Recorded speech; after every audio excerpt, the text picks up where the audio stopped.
hand Peeta my knife, since whatever weapons he once had are long gone, and he slips it into his belt. My last 7 arrows. One of the 12 I sacrificed, 3 in the explosion, 2 at the feast, rattle a bit too loosely in the quiver. I can't afford to lose any more. He'll be hunting us by now, says Peeta. Cato isn't one to wait for his prey to wander by. If he's wounded, I begin. It won't matter, Peeta breaks in. If he can move, he's coming. With all the rain, the stream has overrun its banks by several feet on either side. We stop there to replenish our water. I check the snares I set days ago and come up empty. Not surprising with the weather. Besides, I haven't seen many animals or signs of them in this area. If we want food, we better head back up to my old hunting grounds, I say. Your call. Just tell me what you need me to do, Peeta says. Keep an eye out, I say. Stay on the rocks as much as possible. No sense in leaving him tracks to follow. And listen for both of us. It's clear at this point that the explosion destroyed the hearing in my left ear for good. I walk in the water to cover our tracks completely, but I'm not sure Peeta's leg could take the current. Although the drugs have erased the infection, he's still pretty weak. My forehead hurts along the knife cut, but after 3 days the bleeding has stopped. I wear a bandage around my head, though, just in case physical exertion should bring it back. As we head up alongside the stream, we pass the place where I found Peeta camouflaged in the weeds and mud. One good thing, between the downpour and the flooded banks, all signs of his hiding place have been wiped out.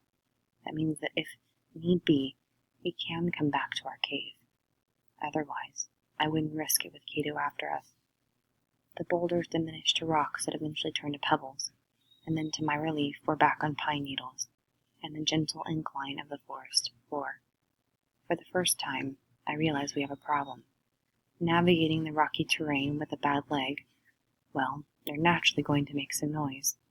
But even on the smooth bed of needles, Peeta is loud. And I mean loud.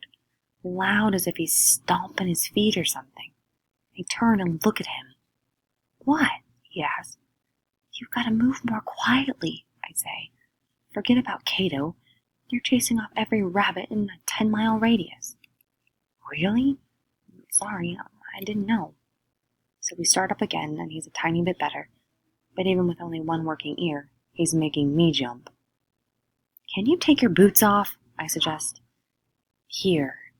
He asks in a disbelief, as if I'd asked him to walk barefoot on hot coals or something. I have to remind myself that he's still not used to the woods, that it's the scary, forbidden place beyond the fences of District 12. I think of Gale with his velvet tread. It's eerie how little sound he makes, even when the leaves have fallen, and it's a challenge to move at all without chasing off the game. I feel certain he's laughing back home.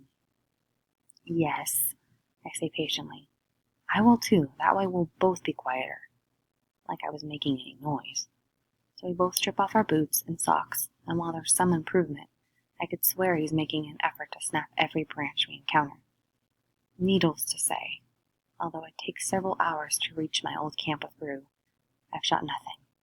If the stream would settle down, fish might be an option, but the current is still too strong. As we stop to rest and drink water, I try to work out a solution.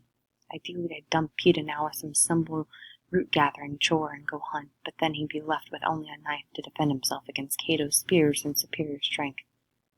So what I'd really like to try and conceal him. Somewhere safe. Then go hunt, and come back, and collect him. But I have a feeling his ego isn't going to go for that suggestion. Katniss, he says, we need to split up. I know I'm chasing away the game. Only because your leg's hurt, I say generously, because really, you can tell that's only a small part of the problem. I know, he says. So why don't you just go on? Show me some plants to gather, and that way we'll both be useful. Not if Cato comes and kills you. I try to say it in a nice way, but it still sounds like I think he's a weakling. Surprisingly, he just laughs. Look, I can handle Cato. I fought him before, didn't I? Yeah, and that turned out great. You ended up dying in a mud bank. That's what I want to say, but I can't. He did save my life by taking on Cato after all. I try another tactic.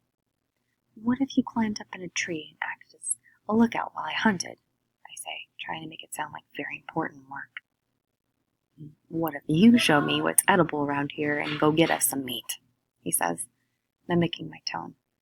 Just don't go far in case you need help. I sigh and show him some roots to dig.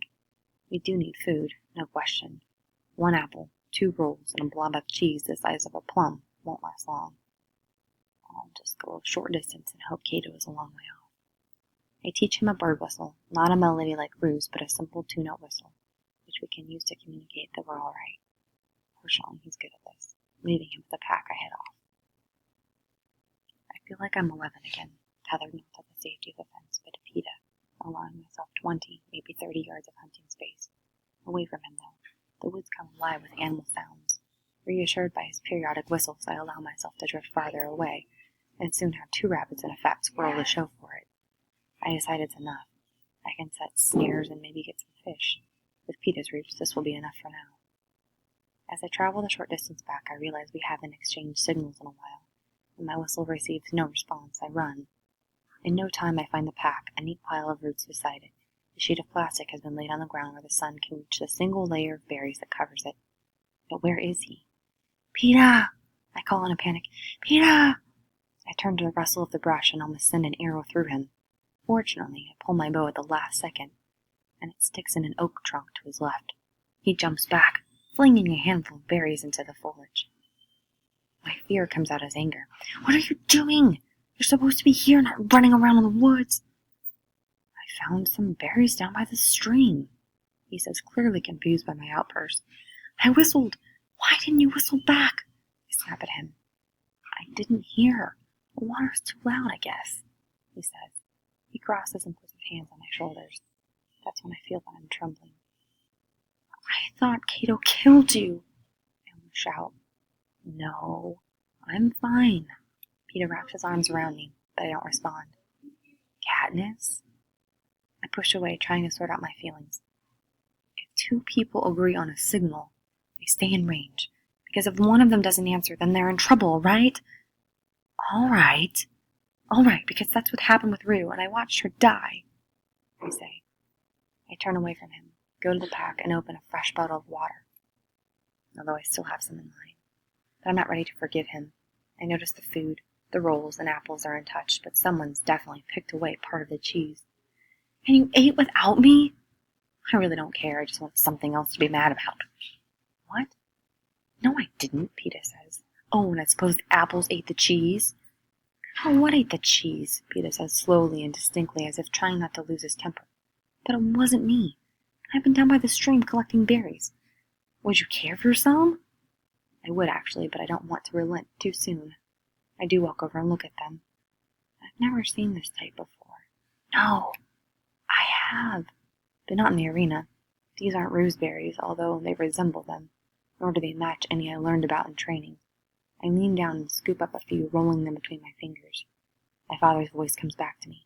Not these, Katniss. Never these. They're Nightlock. You'll be dead before they reach your stomach. Just then the cannon fires. I whip around, expecting PETA to collapse to the ground, but he only raises his eyebrows. The hovercraft appears 100 yards or so away. What's left of Foxface's emaciated body is lifted into the air.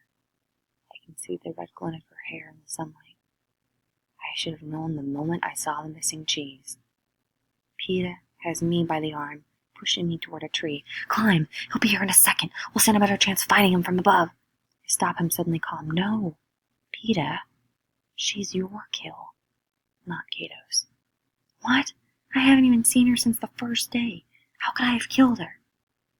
In answer, I hold out the berries.